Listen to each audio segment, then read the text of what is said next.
Maintenant, place aux acteurs associatifs. Nous allons commencer par écouter l'association LANI, AGI, Note et Innove, située à Paris, pour connaître un peu les outils, les ressources, utilisés pendant le confinement et aussi leur vision de l'après-confinement. Janine, à toi la parole. Alors moi, je suis Janine Kaniké-Nathan, je suis chargée de mission au sein de l'association ANI International. Alors, du coup, donc ANI International, c'est une association d'éducation populaire qui est investie dans les domaines de la citoyenneté, l'interculturalité, la lutte contre les discriminations et également la solidarité internationale.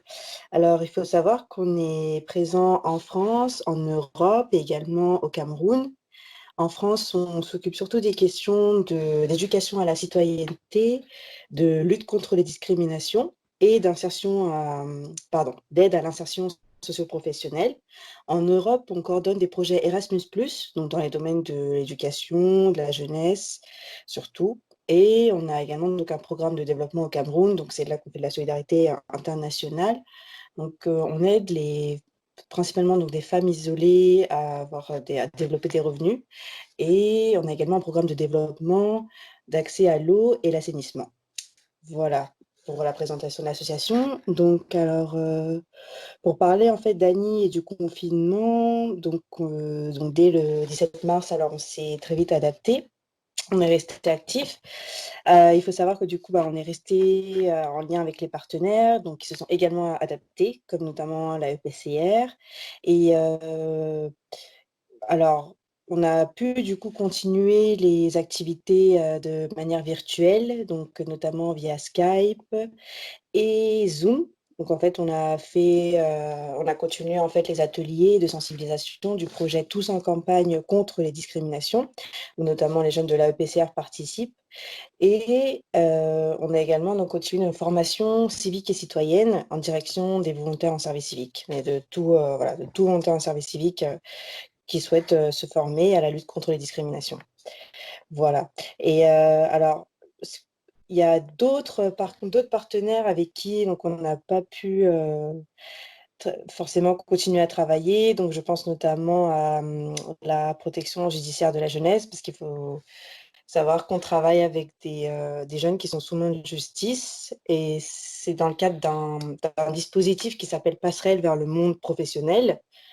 Donc, ce sont des jeunes voilà, qui sont suivis par la PJJ et qui sont accueillis dans les locaux de la mission locale de Paris avec un conseiller pour les suivre. Et nous, en fait, on intervient dans ce cadre-là. Donc là, celle du coup, fin mars a été annulée. Et là, malheureusement, donc, on n'a pas pu mettre en place du coup, les ateliers virtuels parce que voilà, c'était beaucoup trop compliqué. Et donc voilà, là, c'est vrai qu'on a pu s'adapter avec d'autres structures, mais pas avec toutes, malheureusement. Et il y a également, donc, on travaille également avec un lycée, donc c'est le lycée polyvalent d'Alembert, situé dans le 19e. Alors, c'est pareil, avec eux aussi, comme voilà, le confinement rendait les choses beaucoup trop compliquées, on n'a pas pu continuer les ateliers de sensibilisation avec eux. Et comme après, forcément, donc nous, notre public, c'est 16-25 ans. Ce qui était bien, c'est que du coup, il y a eu donc les jeunes, forcément, avec les outils qui existent, on a pu rester en contact avec eux. Mais bon, comme je vous disais, il y a quand même eu certaines limites. Voilà à peu près. Donc après là, c'est vrai que ce qu'on a beaucoup développé, pardon, donc c'est le contact à la distance, donc par mail, les applications donc Skype, Zoom, et également donc tout ce qui est newsletter. C'est vrai que ça aussi, on est en train de travailler sur une newsletter pour mettre en valeur donc les activités qu'on a pu mener avec les différents partenaires. Et est-ce que j'oublie quelque chose? Voilà à peu près. Donc pour le confinement et pour l'après-confinement, c'est vrai que l'idée est de reprendre petit à petit, et on est assez tributaire finalement des partenaires avec qui on travaille, parce on n'accueille pas en fait de public nous. On travaille seulement avec le public des partenaires. Donc, du coup, on est assez tributaire d'eux. Donc, par exemple, voilà, pour les jeunes de la PJJ ou le lycée, là, il va falloir un peu attendre qu'eux aussi aient des nouvelles du ministère, notamment de la Justice pour la PJJ, de l'Éducation nationale pour le lycée.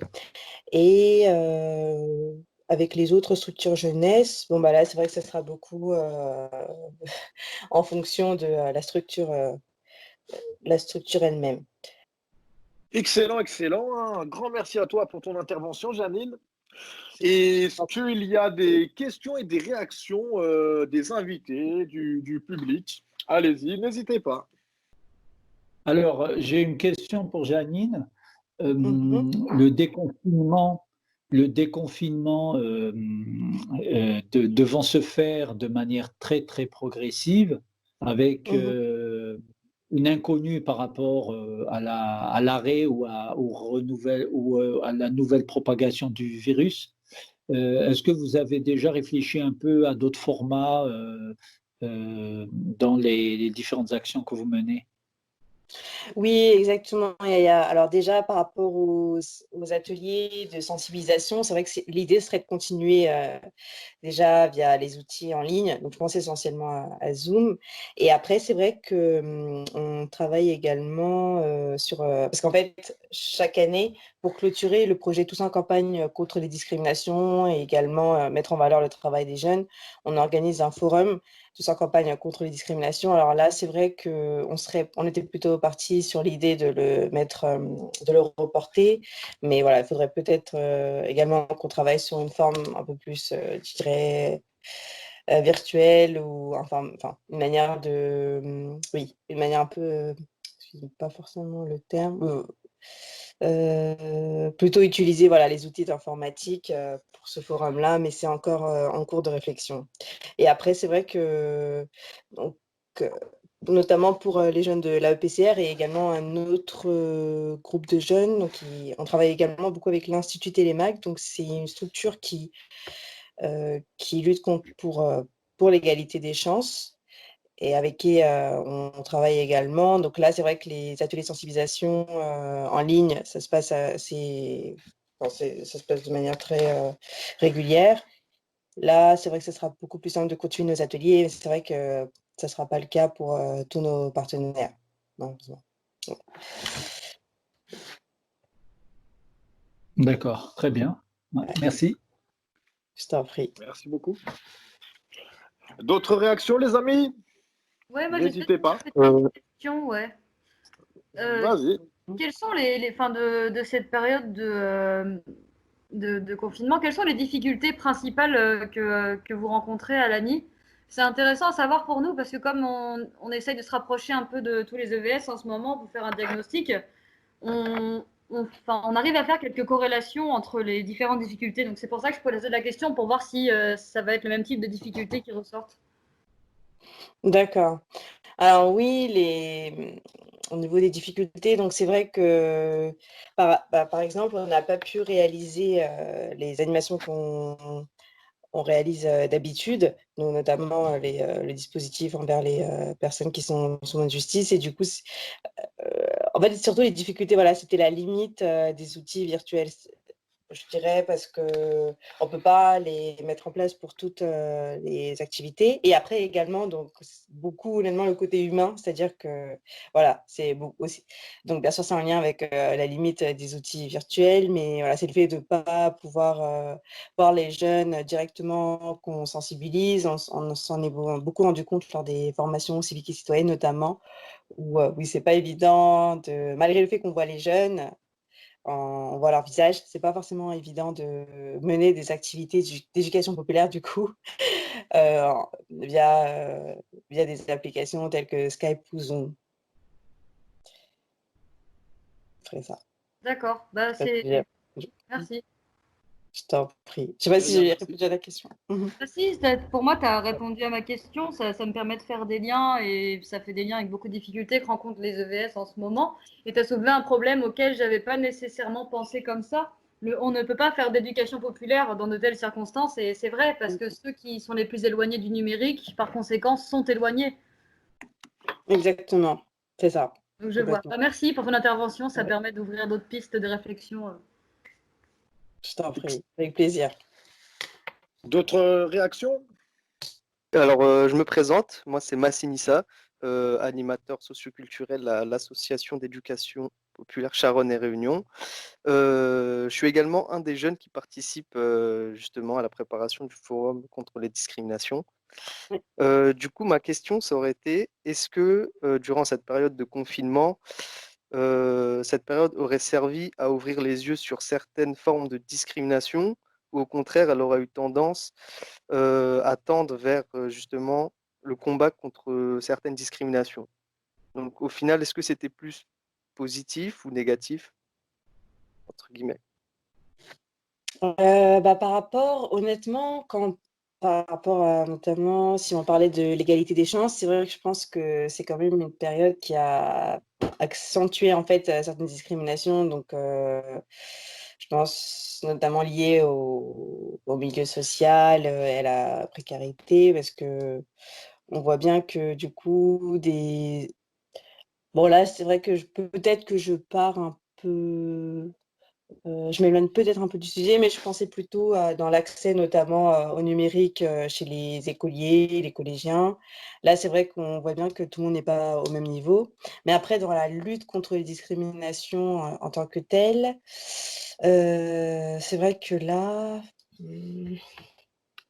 honnêtement, oui, il y a beaucoup, par contre, ce qui s'est beaucoup développé, ouais, c'est les formations, les sensibilisations, les conférences en ligne, tu vois, donc c'est quand même il y a eu des pistes de réflexion en fait qui se sont quand même élargies, mais notamment dans toutes les actions, bah, voilà, par exemple notre forum, et bon, il n'y a pas que nous, bien sûr, comme acteurs de la lutte contre les discriminations, mais il y a beaucoup d'actions comme ça qui n'ont pas pu être menées. Donc voilà, concrètement, dans la lutte contre les discriminations en tant que telle, c'était plutôt un stop, le confinement, je dirais. Voilà. Très bien, merci. Merci pour la Oui, réponse. je t'en prie. Merci beaucoup. Bah, j'ai une petite question pour toi, Janine aussi. Mhm. Donc, personnellement ou collectivement au niveau professionnel, est-ce que vous avez développé des choses que vous n'auriez pas pensé avant le confinement? C'est vrai, David, que c'est surtout les outils en fait de communication qu'on a développés. Donc là, tu vois, on s'est rendu compte de l'importance de tout ce qui est newsletter, de communiquer en fait sur les actions qui sont faites.